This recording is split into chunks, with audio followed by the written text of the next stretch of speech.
क्या आपने कभी सोचा है कि अघोरी साधु अपने भोजन में मुर्दों का कच्चा मांस क्यों खाते हैं और मुर्दों के साथ शारीरिक संबंध बनाने से उनको क्या मिलता है? और सबसे रहस्यमय बात है कि अघोरी महिला के पीरियड्स के दौरान ही उनके साथ शारीरिक संबंध बनाते हैं। अघोरी साधु स्मशान में रहकर ही साधना क्यों करते हैं, जहां बाकी लोग जाने से भी डरते हैं? अघोरी की मृत्यु के बाद उनका अंतिम संस्कार कैसे किया जाता है और महिला अघोरी अपना जीवन कैसे जीती है? आज हम आपको सच्चे अघोरी की पहचान से लेकर उनके इस रहस्यमय जीवन के सभी पहलुओं पर ले चलेंगे, जिसे जानकर आप हैरान रह जाएंगे। यह डॉक्यूमेंट्री आपकी सोच को पूरी तरह बदल देगी। स्मशान की राख से ढके शरीर, हाथों में मानव खोपड़ी और जीवन और मृत्यु के बीच का गहरा संबंध। अघोरी साधु, जिनका जीवन सामान्य साधुओं से बिल्कुल अलग, भयावह और रहस्यमय होता है। स्मशान जहां आम लोग जाने से भी डरते हैं, वहां यह साधु अपनी साधनाएं करते हैं मृत्यु और आत्मा के गढ़ रहस्यों को जानने के लिए। लेकिन क्या आप जानते हैं कि अघोरियों का जीवन सिर्फ साधना और ध्यान तक ही सीमित नहीं है? उनके अनुष्ठानों में शव भक्षण, तंत्र मंत्र और अजीबोगरीब शारीरिक क्रियाएं शामिल होती हैं जो हमारी सोच से परे हैं। सदियों से इन सतियों साधुओं का जीवन, उनकी साधनाएं और उनकी चमत्कारी शक्तियों का रहस्य और भय से घिरी रही है। आज हम आपको अघोरी साधुओं की इस रहस्यमयी और गढ़ दुनिया की गहराई तक लेकर चलेंगे, जहां जीवन और मृत्यु की सीमाएं धुंधली हो जाती हैं और मोक्ष प्राप्ति का मार्ग साधना की इस दुनिया में छिपा है। आगे बढ़ने से पहले आपसे एक छोटी सी रिक्वेस्ट है। इस वीडियो को बनाने में हम बहुत समय और मेहनत लगाते हैं ताकि आपको बेहतरीन डॉक्यूमेंट्री देखने को मिले। अगर आपको हमारा कंटेंट पसंद आ रहा है तो कृपया हमारे चैनल को सब्सक्राइब करके हमें सपोर्ट करें। आपका एक सब्सक्रिप्शन हमें और भी बेहतर कंटेंट बनाने के लिए प्रेरित करेगा। अघोरी साधु एक ऐसा नाम जो अपने आप में ही रहस्य और विचित्र को समेटे हुए हैं। इनके जीवन का हर पहलू समाज की परंपराओं और नियमों से एकदम अलग और विपरीत होता है। स्मशान की राख से लिपटा हुआ शरीर, गले में हड्डियों की माला, हाथों में मानव खोपड़ी और उनकी आंखों में वह तेज जिसे देखकर कोई भी कांप उठे और काले चोंगे में लिपटे, यह साधु किसी रहस्यमय दुनिया के प्रतीक प्रतीत होते। अघोरी साधु अपने जीवन को साधारण मानव की धारणाओं से परे समझते हैं। जहां हम भोजन को पवित्र मानते हैं, वहीं अघोरी साधु शवों का मांस खाते हैं और मानव खोपड़ी, जिसे वे कपाल कहते हैं, उसमें भोजन करते हैं। यह उनके लिए कोई घृणास्पद कार्य नहीं है, बल्कि यह शिव के कपालधारी रूप का अनुसरण है। वे मानते हैं कि शिव का हर रूप पवित्र है, चाहे वह शव हो या मल, कुछ भी उनके लिए अपवित्र नहीं होता। यह अपने शरीर पर स्मशान की राख इसलिए लगाते हैं क्योंकि यह भगवान शिव का प्रतीक मानी जाती है, और इसके पीछे एक वैज्ञानिक पहलू भी है। राख में कैल्शियम, फास्फोरस और अन्य खनिज होते हैं जो त्वचा की बीमारियों से शरीर की सुरक्षा कर सकते हैं। उनके लिए माता काली और भगवान शिव का भैरव रूप ही उनके गुरु होते हैं। और जिस तरह भगवान शिव और माता काली मुंडों की माला पहनते हैं, अघोरी साधु भी मुर्दों की खोपड़ों का हार पहनते हैं। अघोरी साधुओं का सबसे विवादास्पद पहलू है उनका यौन संबंधों को लेकर दृष्टिकोण। अघोरी साधु अन्य साधुओं की तरह ब्रह्मचर्य का पालन नहीं करते हैं। इनके अनुसार जीवन के हर पहलू को स्वीकार करना आवश्यक है, चाहे वह यौन संबंध हो या अन्य वर्जित कृत्य। जितना हम अघोरियों की रहस्यमय दुनिया में गहराई से उतरते हैं, उतना ही हमें रहस्य और रोमांच का अनुभव होता है। राख से लिपटे हुए यह अघोरी साधु स्मशान घाट में मिले अधजल शवों का मांस खाते हैं, तो कभी शव के साथ यौन संबंध बनाते हैं। और यह सब वही नहीं रुकता, वे मासिक धर्म के दौरान जीवित महिलाओं के साथ भी शारीरिक संबंध बनाते हैं।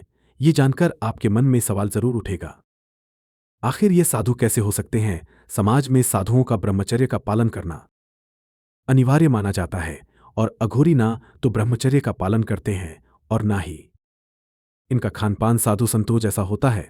मांस और मदिरा का भोग लगाने वाले यह अघोरी शिव के पुजारी होने का दावा फिर क्यों करते हैं? श्वेताश्वत रोप उपनिषद में भगवान शिव को अघोरनाथ कहा गया है, और अघोरी बाबा भी शिव के इसी रूप की उपासना करते हैं। बाबा भैरवनाथ भी इनके आराध्य माने जाते हैं।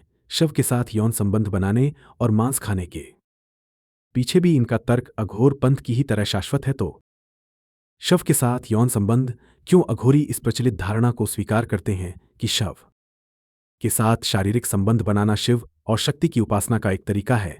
उनका मानना है कि यदि इस क्रिया के दौरान उनका मन ईश्वर की भक्ति में लगा रहे तो यह साधना का सबसे ऊंचा स्तर होता है। मासिक धर्म में महिलाओं के साथ संबंध बनाने के पीछे भी एक मान्यता है। घोरी ब्रह्मचर्य का पालन नहीं करते क्योंकि यह अपनी शक्तियों को जागृत करने के लिए कुछ विशेष परीक्षाओं से गुजरते हैं। ऐसी महिलाओं के साथ जिनका मासिक धर्म चल रहा हो, शारीरिक संबंध बनाना उनके लिए शक्ति प्राप्त करने का तरीका है। उनका मानना है कि अगर इस दौरान वे भगवान शिव में लीन रह जाते हैं तो उन्हें विशेष शक्ति की प्राप्ति होती है। कहा जाता है कि जब अघोरी साधु ढोल, मंजीरे और नगाड़ों के बीच शारीरिक संबंध बनाते हैं तब यह उनकी सबसे कठिन शक्ति परीक्षा होती है। अगर इस दौरान वे अपने ध्यान को शिव में स्थिर रख पाते हैं तो वे संपूर्ण रूप से अघोरी माने जाते हैं। यह उनके लिए एक प्रकार से ब्रह्मचर्य का पालन करने जैसा ही होता है, जहां शारीरिक क्रियाओं के बावजूद उनका ध्यान केवल भगवान शिव में केंद्रित रहता। अघोरी साधु उन चीजों का प्रयोग करते हैं जिन्हें समाज अपवित्र या वर्जित मानता है। उनके लिए मलमूत्र, शव और अपशिष्ट सामग्री भी साधना के हिस्से हैं। उनका मानना है कि शिव हर चीज में विद्यमान है, चाहे वह कितनी भी घृणित क्यों ना हो। यह अभ्यास उन्हें घृणा और सामाजिक धारणाओं से ऊपर उठने में मदद करता है। क्या आप अघोरी साधुओं के बारे में कुछ नया जानते हैं तो कमेंट करके जरूर लिखें। जिसका कमेंट सबसे अच्छा और रोचक होगा उसकी कमेंट पिन की जाएगी। अब अगले चैप्टर में हम विस्तार से बात करेंगे कि अघोरी बनने की यात्रा कहाँ से शुरू होती है और सच्चे अघोरी की पहचान क्या होती है। तो आपके मन में यह सवाल जरूर उठ रहा होगा कि आखिर एक सामान्य इंसान कैसे अघोरी साधु बनता है? क्या यह सिर्फ साधना का रास्ता है या इसके पीछे कोई गहरा रहस्य छुपा है? आइए आज हम इस बारे में विस्तार से बात करते हैं। अघोरी साधु बनने की प्रक्रिया इतनी सरल नहीं है जितनी दिखती है। यह एक साधारण व्यक्ति की जीवन शैली से पूरी तरह अलग होती है। सबसे पहले अगर कोई अघोरी बनना चाहता है तो उसे अपने जीवन से जुड़े हर मोह माया, रिश्ते नाते और यहां तक कि अपनी पहचान को भी छोड़ना पड़ता है। हमारे सनातन धर्म में जन्म से लेकर मृत्यु तक 16 संस्कार बताए गए हैं। जो भी इस संसार में जन्म लेता है उसे एक दिन इस दुनिया से जाना ही पड़ता है और अघोरियों के साथ भी शुरुआत में यही होता है। अगर कोई अघोरी बनना चाहता है तो सबसे पहले उसे जीते जी अपना श्राद्ध या फिर पिंड दान करवाना पड़ता है। इसका मतलब यह है कि पूरी दुनिया को यह संदेश देना होगा कि वह जिंदा है, पर अब से उसने हर मोह माया को त्याग दिया है।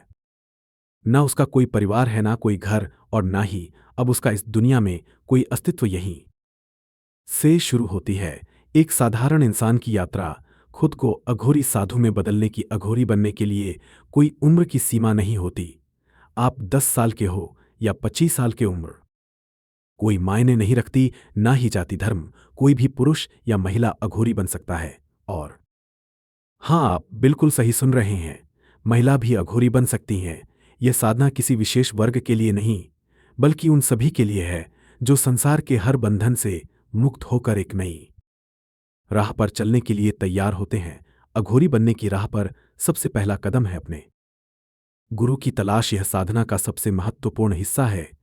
लेकिन अगर आपको कोई मानव गुरु नहीं मिलता तो आप बाबा काल भैरव को अपना गुरु बना सकते हैं, जो काशी के कोतवाल माने जाते हैं। बाबा काल भैरव भगवान शिव के रौद्र रूप, वही आपके मार्गदर्शक और गुरु बन जाते हैं।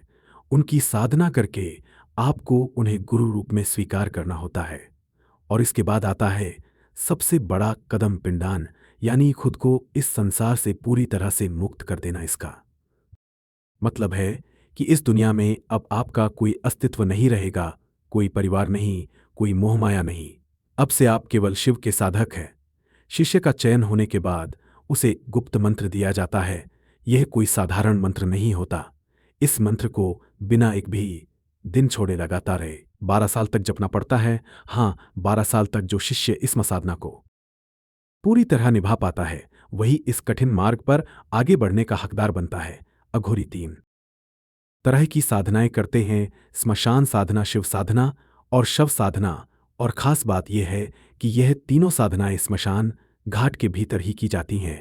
साधना शुरू करने से पहले अघोरी अपने शरीर पर स्मशान की भस्म लपेट हैं, काला चोंगा धारण करते हैं और फिर शुरू होती है यह रहस्यमयी साधना। पहली है शव साधना। अघोरी तंत्र विद्या के धनी होते हैं और यह साधना रात के अंधेरे में की जाती है। शव को मांस और मदिरा का भोग लगाया जाता है और साधना के चरम पर पहुंचने पर कहा जाता है कि मुर्दा बोल उठता है। यह साधना कामाख्या पीठ, त्र्यंबकेश्वर, उज्जैन और तारापीठ के स्मशान में की जाती है, जहां केवल अघोरी ही उपस्थित हो सकते हैं। दूसरी साधना है शिव साधना। इसमें अघोरी शव के पास बैठकर मांस और मदिरा का भोग लगाते हैं और फिर शिव की तरह शव पर एक पैर से खड़े हो जाते हैं, जैसे शिव की छाती पर माता पार्वती का पांव रखा गया था। घंटों तक इस साधना के दौरान अघोरी अपनी शक्तियों को बढ़ाते हैं। तीसरी साधना है स्मशान साधना। यह साधना शव और शिव साधना से अलग होती है। इसमें अघोरी मृतक के परिवार को भी शामिल करते हैं। शव की जगह शवपीठ की पूजा की जाती है। प्रसाद के रूप में मांस और शराब की जगह दूध से बना मावा चढ़ाया जाता है। अब जानते हैं असली अघोरी साधु की पहचान कैसे करें। असली अघोरी साधु की पहचान करना इतना आसान नहीं होता। वे साधारण साधुओं की तरह दिख सकते हैं, लेकिन उनकी जीवन शैली और साधनाएं बहुत गहरी और रहस्यमय होती हैं। अघोर विद्या के जानकार मानते हैं कि असली अघोरी कभी आम दुनिया में सक्रिय नहीं होते। अगर वे समाज में रहते भी हैं तो दिखावा नहीं करते, वे सिर्फ अपनी साधना में लीन रहते हैं। अगर कोई अघोरी आपसे पैसे मांगता है तो समझिए वह सच्चा अघोरी नहीं हो सकता, क्योंकि असली अघोरी कभी किसी से कुछ मांगते नहीं है। कलयुग में कोई भी राख लगा काले कपड़े पहनकर और खोपड़ी लेकर अघोरी जैसा दिख सकता है, लेकिन असली पहचान उनके साधना में होती। जहां पैसे का खेल हो वहां से दूर रहना ही बेहतर है। पैसा इंसानों ने बनाया है, भगवान को इसकी जरूरत नहीं होती। अघोरियों के बारे में कहा जाता है कि वे बाहर से रूखे दिख सकते हैं, लेकिन भीतर उनके जन कल्याण की भावना छुपी होती है। अगर किसी पर उनकी कृपा हो जाए तो वे अपनी सिद्धियों का फल देने में भी पीछे नहीं हटते, और अगर कोई उन्हें पसंद आ जाए तो वे उसे अपनी तंत्र विद्या सिखाने को भी तैयार हो जाते हैं। लेकिन ध्यान रहे, उनका क्रोध बेहद प्रचंड होता है। मनोज ठक्कर, जिन्होंने अघोरी अ बायोग्राफिकल नोवेल लिखी है, बताते हैं कि अघोरी बेहद सरल स्वभाव के होते हैं और प्रकृति के साथ रहना पसंद करते हैं। वे किसी से कोई मांग नहीं करते, ना ही वे किसी से पैसे लेते हैं। उनका जीवन हर किसी के कल्याण के लिए प्रार्थना करने में समर्पित होता है। अघोरी हर चीज को ईश्वर के अंश के रूप में देखते हैं। वह ना तो किसी से नफरत करते हैं और ना ही किसी चीज को अस्वीकार करते हैं। इसी कारण वे इंसानी और जानवरों के मांस में कोई भेदभाव नहीं करते। जानवरों की बलि उनकी पूजा पद्धति का एक महत्वपूर्ण हिस्सा है। और हां, वे गांजा पीते हैं, लेकिन नशे में भी उन्हें अपने बारे में पूरी तरह से होश रहता है। उनकी साधना और उनका जीवन हर पहलू में शिव से जुड़ा होता है। आपसे एक सवाल है, क्या आप कभी जीवन में ऐसे संत महात्मा या अघोरी साधु से मिले हैं जिसने आपको प्रभावित किया हो? तो अपने अनुभव और उस जगह का नाम कमेंट में लिखें। जिसका कमेंट सबसे अच्छा होगा उन 5 लोगों की कमेंट अगली वीडियो में दिखाई जाएगी। अब जानते हैं कि अघोरी साधु का अंतिम संस्कार कैसे किया जाता है और उनके शव के साथ क्या होता है। अघोरियों का अंतिम संस्कार हिंदू धर्म की पारंपरिक विधियों से कुछ हद तक मेल खाता है, लेकिन इसमें कई अनूठी बातें भी शामिल होती हैं। जब कोई अघोरी मृत्यु को प्राप्त करता है तो उसका शरीर साधारण तरीकों से नहीं कोड़े जलाया जाता। अधिकतर मामलों में अघोरी का अंतिम संस्कार स्मशान भूमि में, गंगा या किसी पवित्र नदी के किनारे किया जाता है। मृत अघोरी के साथ ही उसके शव को या तो जला देते हैं, दफना देते हैं या उसे पवित्र नदी में प्रवाहित कर देते हैं। अघोरी कभी अपने साथी अघोरी के शव को नहीं खाते।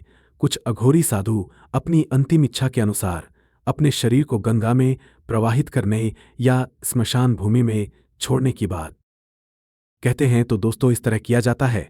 अघोरी साधुओं का अंतिम संस्कार उनके जीवन की तरह ही उनका अंतिम संस्कार भी अनोखा और रहस्यमय होता है।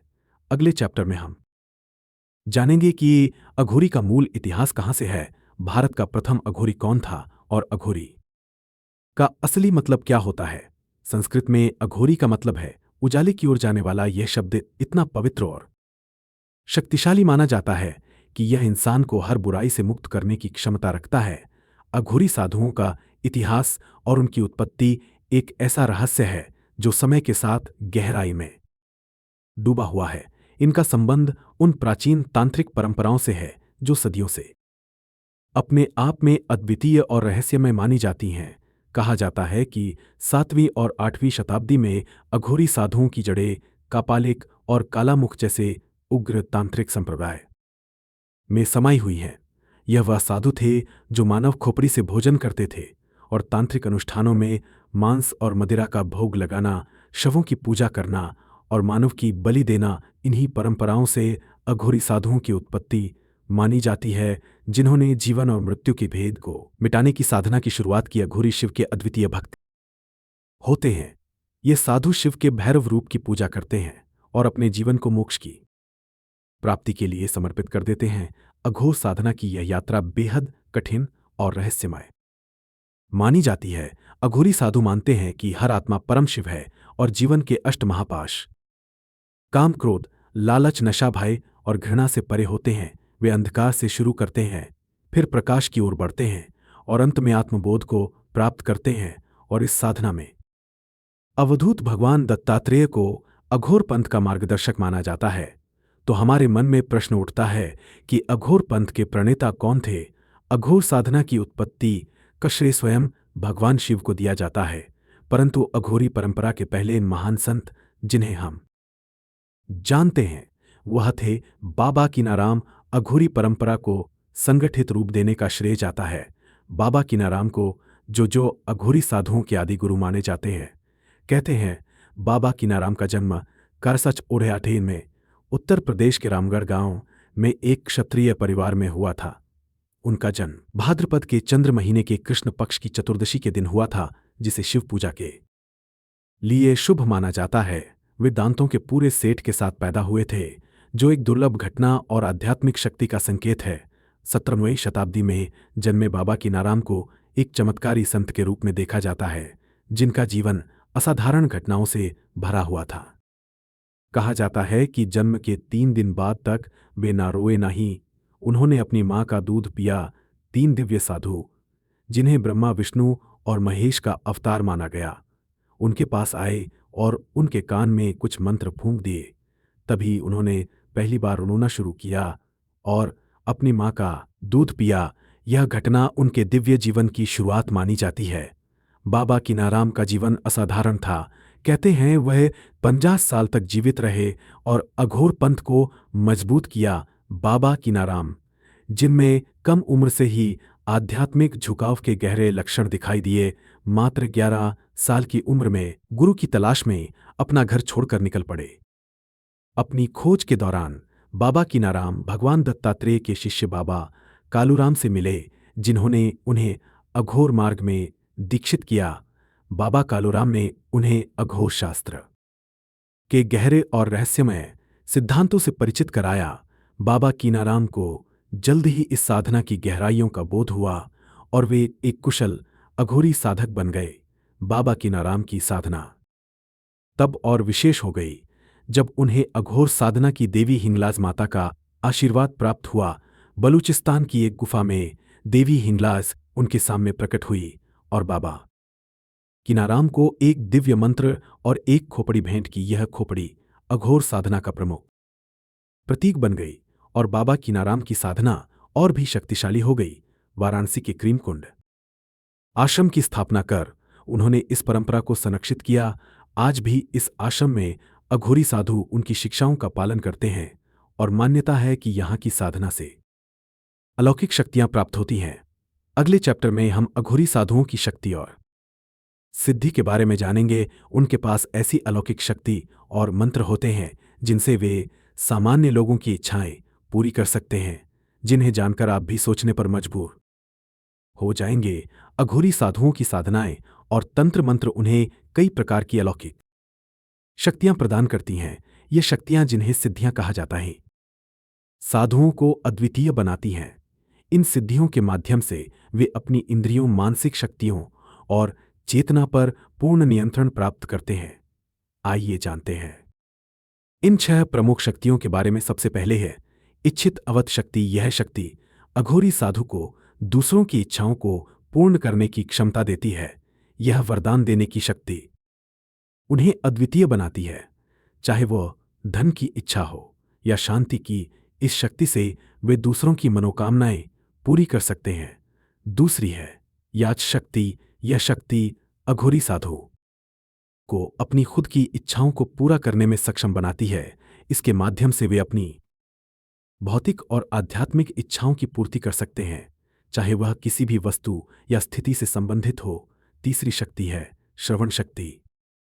यह शक्ति साधु को सूक्ष्म और अदृश्य ध्वनियों को सुनने की क्षमता देती है। इस शक्ति से वे देवताओं, आत्माओं और अदृश्य शक्तियों से संवाद कर सकते हैं और इनसे निर्देश प्राप्त कर सकते हैं। अघोरी साधुओं की चौथी शक्ति है शक्ति। यह उन्हें निरंतर सक्रिय और साधना रत बनाए रखती है। इस शक्ति से साधक शारीरिक और मानसिक रूप से तंत्र क्रियाओं में लीन रहते हैं और बिना थके अपनी साधनाएं को पूरा कर सकते हैं। पांचवी शक्ति है प्रवेश अवधि शक्ति है शक्ति। यह शक्ति अघोरी साधु को त्रिकालदर्शी बना देती है, जिससे वे भूत, वर्तमान और भविष्य की घटनाओं को देख सकते हैं। यह उन्हें दिव्य ध्यान और भविष्यवाणी करने की क्षमता प्रदान करती है। अंत में स्वाम्य शक्ति। यह शक्ति अघोरी साधु को अपने मन, शरीर और इंद्रियों पर पूर्ण नियंत्रण देती है। इस शक्ति से वे अपने मन को किसी भी स्थिति में स्थिर रख सकते हैं और सभी प्रकार की इच्छाओं पर विजय प्राप्त कर सकते हैं। यह 6 शक्तियां अघोरी साधुओं को साधारण मानव से पर ले जाती हैं और इन्हीं शक्तियों के माध्यम से वे जीवन और मृत्यु के बाहर ही और इनसे ऊपर विद्या से अगले चैप्टर में हम जानेंगे कि अघोरी साधु अपनी साधनाओं के लिए भारत में किन स्थानों को सबसे अधिक महत्व देते हैं, कौन से तांत्रिक पीठ उनके लिए सबसे पवित्र माने जाते हैं और किन स्थलों पर अघोरी साधु अपनी गहन साधनाएं करते हैं। बनारस का मणिकर्णिका घाट, जिसे महाश्मशान कहा जाता है, यहां दिन रात अंतिम संस्कार का सिलसिला चलता रहता है। मणिकर्णिका घाट को अघोरियों का विशेष स्थान माना जाता है। इसके पीछे प्रमुख कारण है बाबा विश्वनाथ का मंदिर और गंगा के चौब्याचाह घाट, जहां अघोरी तांत्रिक गुप्त साधनाएं करते हैं। यह घाट सदियों से तंत्र साधनाएं का प्रमुख केंद्र रहा है, लेकिन बनारस के अलावा भारत और अन्य स्थानों पर भी अघोरी साधना के कई प्रमुख स्थल हैं। आइए जानते हैं उन कुछ प्रसिद्ध स्थानों के बारे में जहां अघोरी तंत्र साधना की गहरी जड़ें हैं। सबसे पहले बात करते हैं तारापीठ की। पश्चिम बंगाल में स्थित यह स्थान तांत्रिक साधनाएं के लिए प्रसिद्ध है। तारापीठ को तंत्र साधना के सबसे प्रमुख केंद्रों में से एक माना जाता है। यहां सती पार्वती की आंखें भगवान विष्णु के सुदर्शन चक्र से कटकर गिरी थी। दूसरा महत्वपूर्ण स्थान है हिंगलाज धाम, जो वर्तमान में पाकिस्तान के बलूचिस्तान राज्य में स्थित है। हिंगलाज देवी का यह शक्तिपीठ हिंदू धर्म में अति पवित्र माना जाता है, जहां सती का सिरोभाग गिरा था। हिंगलाज माता को अघोरियों की कुलदेवी कहा जाता है। असम का कामाख्या देवी मंदिर भारत के प्रमुख शक्तिपीठों में से एक है। यह स्थान तंत्र साधना के लिए प्रसिद्ध है, जहां देवी सती का अंग गिरा था। यहां अघोरी तांत्रिक गुप्त सिद्धियां प्राप्त करने के लिए साधना करते हैं। यह स्थल अघोरियों के लिए अत्यधिक महत्व रखता। इसके अलावा भारत में अघोरी साधनाएं के कई प्रमुख केंद्र हैं, जैसे चित्रकूट, जगन्नाथ पुरी काली मठ और कोलकाता का काली मंदिर। नेपाल के काठमांडू में अघोर कुटी और त्र्यंबकेश्वर ज्योतिर्लिंग भी अघोरी साधकों के लिए बेहद महत्वपूर्ण स्थान माने जाते हैं। क्या आपके गांव या शहर में ऐसा कोई स्थान है जहां तांत्रिक साधना की जाती हो? अगर हां तो कमेंट करके जरूर बताएं, ताकि दूसरे लोग भी इसके बारे में जान सके। अगले अध्याय में हम जानेंगे कि अघोरी बाबा और नागा साधु के बीच क्या अंतर होता है। दोनों की साधना और जीवन शैली भले ही अलग हो, लेकिन उनके बीच के अंतर को समझना बेहद दिलचस्प है। अघोरी साधु और नागा साधु दोनों ही भगवान शिव के अनुयायी होते हैं, लेकिन इनकी साधनाएं और जीवन शैली बिल्कुल अलग होती है। आइए जानते हैं कैसे। पहली बात करते हैं गुरु की। अघोरी साधुओं के गुरु स्वयं भगवान शिव माने जाते हैं और यह भगवान शिव के 5वें अवतार के रूप में जाने जाते हैं। वहीं नागा साधुओं के लिए उनके अखाड़े के प्रमुख ही उनके गुरु होते हैं, जो उन्हें दीक्षा देते हैं और साधना का मार्ग दिखाते हैं। अब बात करते हैं प्रमुख स्थान की। अघोरी साधु ज्यादातर स्मशान घाटों पर साधना करते हैं, जबकि नागा साधु हिमालय, काशी, गुजरात और उत्तराखंड की गुफाओं में रहते हैं। उनकी जगह गुप्त होती हैं और वे अपनी साधना के लिए एक गुफा से दूसरी गुफा में जाते रहते हैं। साधना स्थल पर भी बड़ा अंतर होता है। अघोरी साधु स्मशान घाटों पर शवों के बीच साधना करते हैं, जबकि नागा साधु गुफाओं और गुप्त स्थानों पर तपस्या करते हैं। दोनों की दीक्षा प्रक्रिया भी अलग होती है। अघोरी साधु बनने के लिए साधक को कई साल स्मशान में कठिन साधनाएं करनी होती है, जबकि नागा साधु बनने के लिए अखाड़े में दीक्षा लेनी पड़ती है और करीब 12 साल की कठिन साधना करनी होती है। अब बात करते हैं भोजन की। अघोरी साधु केवल मांसाहारी होते हैं और वे शवों का मांस भी खाते हैं। वहीं नागा साधु मांसाहारी और शाकाहारी दोनों हो सकते हैं, लेकिन कुछ नागा साधु शाकाहार का पालन भी करते हैं। वस्त्र की बात करें तो अघोरी साधु अपने शरीर को जानवरों की खाल से ढकते हैं, जबकि नागा साधु वस्त्र के बिना नंगे रहते हैं। यह भी उनकी साधना का एक हिस्सा होता है। ब्रह्मचर्य के पालन में भी अंतर है। नागा साधु ब्रह्मचर्य का कड़ाई से पालन करते हैं, जबकि अघोरी साधु शवों के साथ शारीरिक संबंध भी बनाते हैं। यह उनके साधना का हिस्सा होता है और वैसा इसे शिव और शक्ति की उपासना का तरीका मानते हैं। आध्यात्मिक दृष्टि से अघोरी साधु जीवन और मृत्यु के भेद को मिटाकर मोक्ष प्राप्त करना चाहते हैं। वहीं नागा साधु धर्म और समाज की रक्षा के लिए अपनी तपस्या करते हैं। धार्मिक अनुष्ठान भी अलग होते हैं। अघोरी साधु तंत्र मंत्र, शव साधना और स्मशान साधना करते हैं, जबकि नागा साधु अग्नि यज्ञ और ध्यान के माध्यम से अपनी साधना को पूरा करते हैं। अंत में धार्मिक स्थान की बात करें तो अघोरी साधु शिव के उग्र रूप भैरव और शक्ति की साधना करते हैं। वहीं नागा साधु भगवान शिव के शांत और ध्यान मग्न रूप की पूजा करते हैं। इन सभी अंतर के बावजूद दोनों ही साधु अपने अपने मार्ग पर भगवान शिव की भक्ति करते हैं और उनकी साधना न हिंदू धर्म में एक विशेष स्थान रखती है। तो दोस्तों, यही थी अघोरी साधुओं की रहस्यमयी दुनिया। अब आपको अघोरी साधुओं के बारे में क्या लगता है? उनके जीवन और साधनाएं पर आपका क्या पक्ष है? हमें कमेंट में ज़रूर लिखें। हम आपकी हर एक कमेंट पढ़ते हैं। और एक बात दोस्तों, अगली डॉक्यूमेंट्री आप किस विषय पर देखना चाहते हैं, ये भी बताना ना भूले। तब तक के लिए धन्यवाद। जय हिंद, जय भारत।